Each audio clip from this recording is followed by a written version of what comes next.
चटपटा आलू गोभी। अज्जा, तेल आधा कप, गोभी आधा किलो,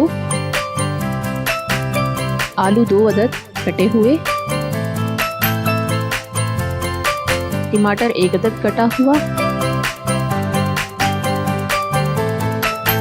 नमक 1 चाय का चम्मच या हस्बे जायका, पिसी हुई लाल मिर्च 1 चाय का चम्मच, कुटी हुई लाल मिर्च 1 चाय का चम्मच, पिसा जीरा आधा चाय का चम्मच,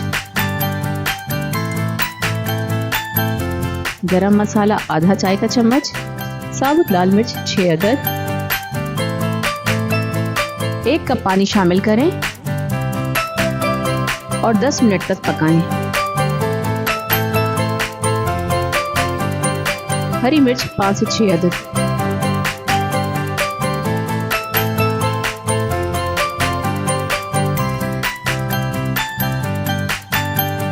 गर्मा गर्म पेश करें।